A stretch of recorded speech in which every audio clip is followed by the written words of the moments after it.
Quad देशों की तीसरी मंत्रिस्तरीय बैठक खत्म हो गई है। इस दौरान भारत ने हिंद प्रशांत क्षेत्र में शांति, सुरक्षा, स्थिरता और समृद्धि बनाने के तरीकों पर बातचीत की।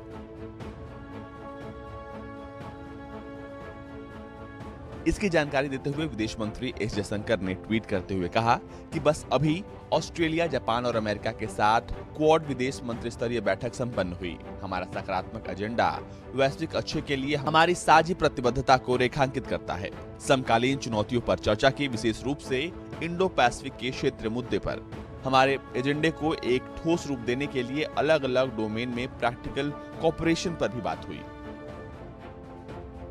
उधर बैठक से ठीक पहले अमेरिकी रक्षा मंत्रालय पेंटागन ने भारत को नाजुक स्थिति झेल रहे सहयोगी की संज्ञा दी थी और कहा था कि हिंद प्रशांत क्षेत्र में वो अकेला देश है जो सभी तरह की चुनौतियों का सामना कर रहा है।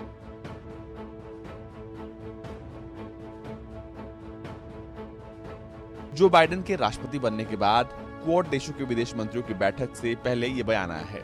वहीं चीन का कहना है कि बीजिंग को उम्मीद है कि क्वाड देशों की बैठक में वैश्विक स्थिरता पर महत्वपूर्ण चर्चा होगी। पेंटागन के प्रेस सचिव जॉन किर्बी ने पत्रकारों से बातचीत में भारत को चुनौतियों का सामना कर रहा साथी बताया। कहा, रक्षा मंत्री लॉर्ड ऑस्टिन क्वाड को मजबूत करने के पक्षधर हैं। अमेरिका और भारत के बीच महत्वपूर्ण रिश्ते हैं, खासतौर से दोनों देशों की सेनाओं के बीच।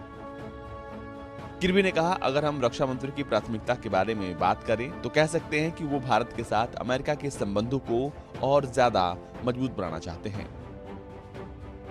उधर चीन के सरकारी अखबार ग्लोबल टाइम्स ने बैठक से पहले चेतावनी दी थी और कहा था जो बाइडेन क्वाड को आगे बढ़ाकर एक गंभीर रणनीतिक गलती कर रहे हैं। ग्लोबल टाइम्स ने आगे कहा था कि इससे चीन के साथ गंभीर रणनीतिक विवाद हो सकता है।